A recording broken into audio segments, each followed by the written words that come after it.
Are you interested in holistic resource management? Our summary today works with the book chapter titled The Foundations of Holistic Management from 2023, part of the Holistic Management ebook by the Savory Institute. This is a great preparation to our next interview with Alan Savory in episode 356, talking about holistic resource management and contexts for collaboration. Since we are investigating the future of cities, I thought it would be interesting to see how holistic management can be utilized as a decision-making framework. This chapter establishes holistic management as a comprehensive approach and introduces 4 key insights to underpin this framework. What is the future for cities? Do you want to learn more about them? Do you want to know how others think about them? Do you want to be part of the conversation? Then this is the right place. Welcome to today's What is the Future for Cities podcast and its research episode. My name is Fanny, and today we will introduce a research by summarizing it. The episode really is just a short summary of the original investigation, and, in case it is interesting enough, I would encourage everyone to check out the whole documentation. This conversation was produced and generated with Notebook LM as 2 hosts dissecting the whole research.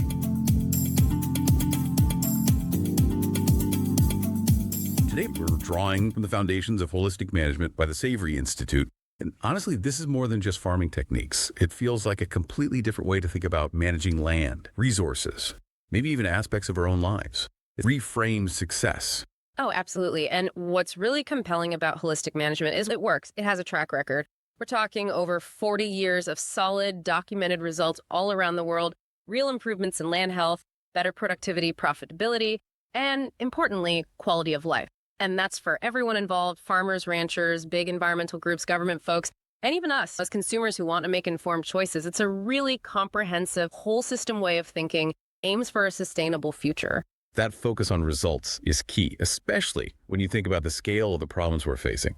Which brings us straight into our first big area, the global challenge and, well, the promise holistic management offers. Look at what resource managers are dealing with. It's a lot. Land productivity going down, costs going up, weather getting more extreme. And then the huge global stuff with climate change, agriculture systems failing, these terrible droughts and floods, soil erosion, hunger, poverty. It's daunting. And the source material points out, rightly I think, that a lot of this is fueled by economic models based on infinite growth on a finite planet. It just can't last. Exactly. And these aren't isolated problems, are they? They often connect back to what the Savory Institute calls old ways of thinking. You know, that reductionist approach. Trying to fix one thing here, but then causing 3 other problems over there without realizing it. Holistic management, which Alan Savory, the Zimbabwean ecologist, started developing over 40 years ago, it offers a genuine paradigm shift, a totally different way to see things. It really stands out compared to older approaches, doesn't it? Like the Green Revolution. Yeah. We heard a lot about its successes growing up, boosting food production dramatically, but you're suggesting there's a hidden cost there. There definitely was. While it did increase yields, yes, it often came with severe long-term consequences for our ecological capital, our social fabric too. Think about the massive soil erosion it triggered in places, those infamous dead zones in coastal waters from fertilizer runoff. Biodiversity plummeted. Plus, a huge amount of soil carbon got oxidized, just released back into the atmosphere. Not great. Okay, so that paints a pretty grim picture. The big question then is, can we reverse any of this? Or are we just stuck managing decline? That's the critical question, isn't it? And the answer, thankfully, seems to be yes. In most cases, land degradation can be reversed, which leads to this idea of a brown revolution. It's all about regenerating soil covered, rich in organic matter, biologically alive, healthy soil, healthy plants, healthy animals. And interestingly, it often means people getting back involved in producing food regeneratively, sometimes literally returning to the land. The potential impact is enormous. Especially for grasslands, most people don't realize they cover 2/3 of the Earth's landmass.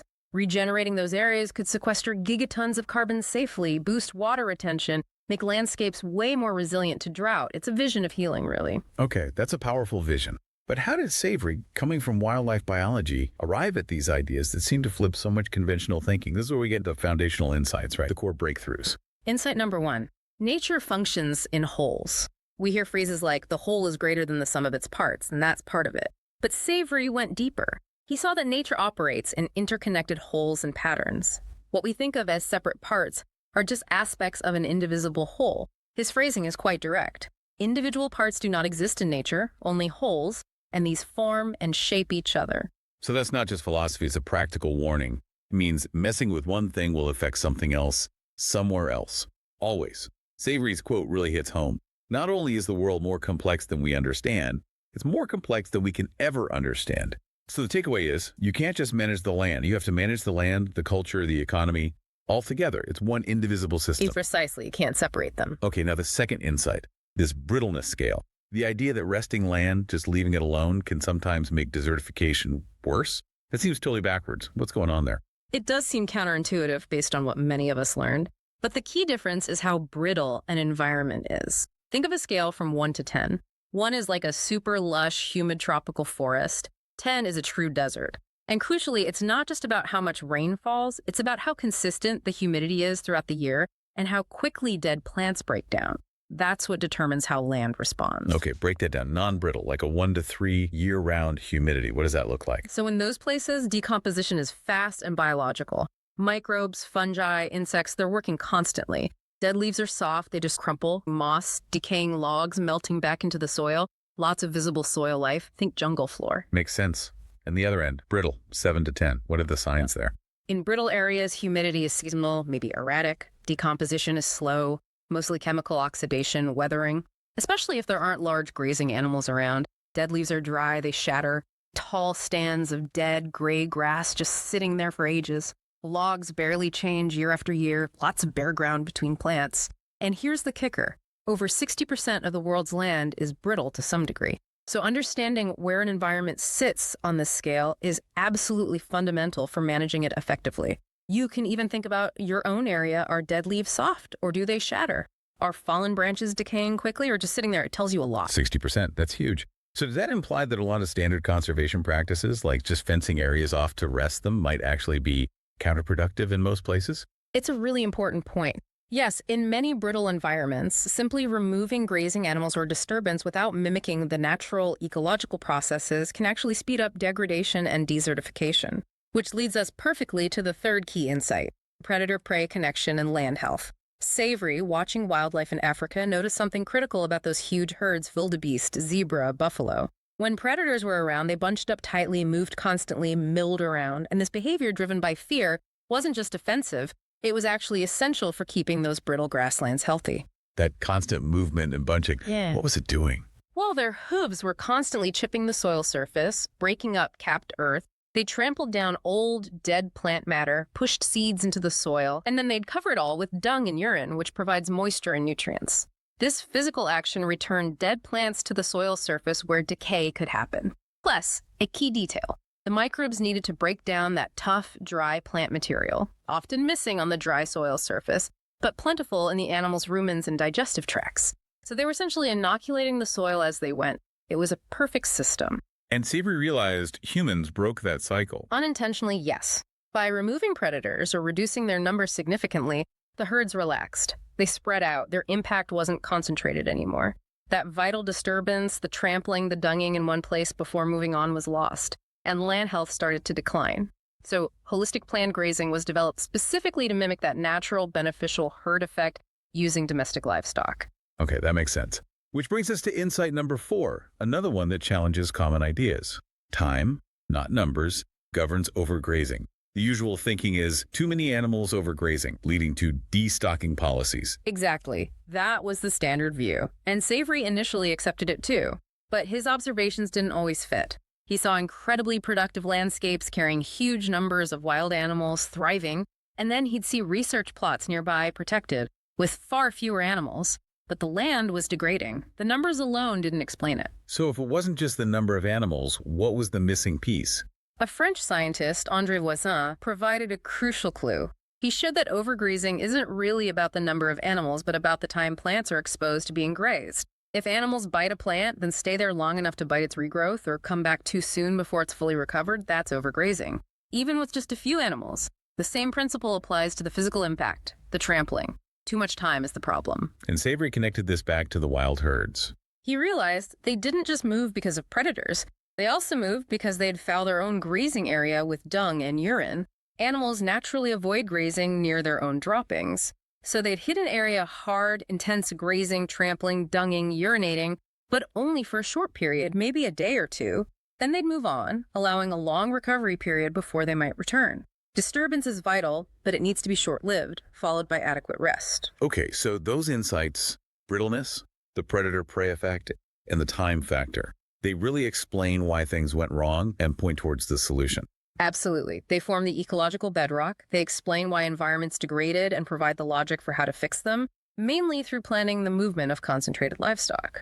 So how does this all come together in practice? How does someone actually use these insights to make better decisions day to day? What's the framework? It starts with defining the whole under management, basically figuring out clearly what you're actually managing. Is it just you, your family, a farm, a business division?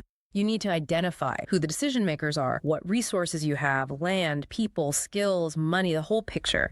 That sets the boundary. And then comes the holistic context. That sounds like the guiding principle. It is. It's your North Star. The decision makers get together and define very clearly the quality of life they truly desire. What does well-being look like for them? And then they define what the resource base, the land, the community, the business needs to look like in the future to sustain that quality of life, potentially for generations. This isn't just a fuzzy mission statement. It becomes the filter, the constant reference point for every single decision. Okay, so you have your context. Yeah. How do you make sure your actions actually align with it? That's where the context checks come in. Before you commit to an action, you run it through 7 checking questions. They act as a filter to weed out decisions that might seem good short-term, but could undermine your holistic context ecologically, socially, or financially down the line. Can you give an example or two? That sounds incredibly useful for avoiding unintended consequences. Definitely. Questions like, does this action address the root cause of the problem, or is it just treating a symptom? Is it addressing the weakest link in the chain, maybe biologically, socially, or financially? Will this lead us toward the future resource base we described, or away from it? And a really important one, how do you actually feel about this action? Gut check. How will it affect your quality of life and others? These checks force you to look beyond the immediate fix and consider the wider, longer-term ripples. They prevent those seem like a good idea at the time, regrets. That makes so much sense. And this isn't a one-time thing, right? It feeds into that continuous loop. Plan, monitor, control, replan. That 24-letter word you mentioned earlier. Yes, it emphasizes the ongoing nature. Planning isn't static. You make a plan, then you monitor progress closely. But here's the key. You monitor assuming your plan might be wrong, because nature and life is complex. You look for the very earliest signs that things might be deviating. That allows you to take corrective action, the control part, quickly before things go seriously off track. Then you replan based on the new reality. Keeps you proactive. And this isn't just for grazing plans, is it? This loop applies everywhere. Everywhere. Holistic financial planning uses the same loop. You don't just check the bank balance at year end. You monitor income and expenses against the plan within categories, controlling deviations early. You monitor your quality of life indicators, your relationships, your stress levels. Are they aligning with your holistic context? The goal isn't just to watch what happens, as the Savory Institute puts it. You monitor to make happen what you want to happen. It's about being intentional and adaptive. So drilling down a bit further, how do these core ideas, the context, the checks, the loop, translate into specific planning tools people use? Over the last 50 years, several key planning procedures have been refined.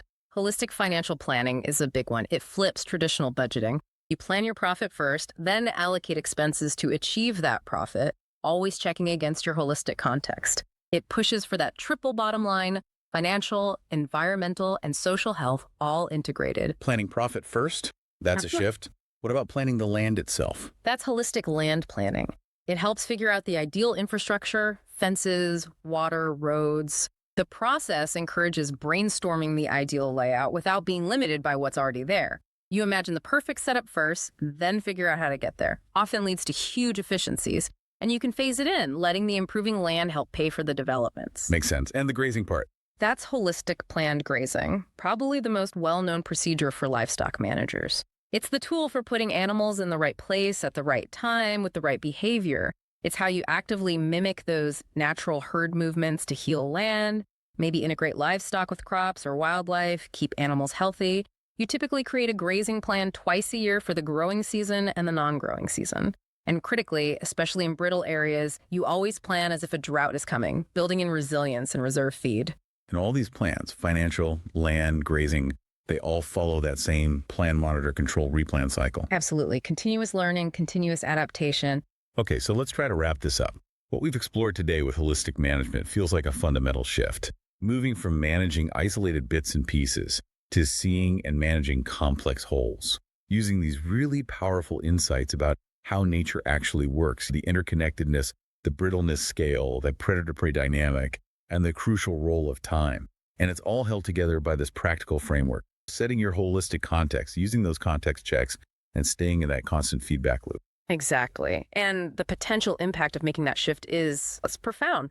We're talking about regenerating soils on a massive scale, boosting biodiversity, actually reversing desertification in places, sequestering huge amounts of carbon, fixing water cycles, building resilience to drought. It's about creating real, lasting wealth derived from sunlight, working with nature, not against it. True abundance.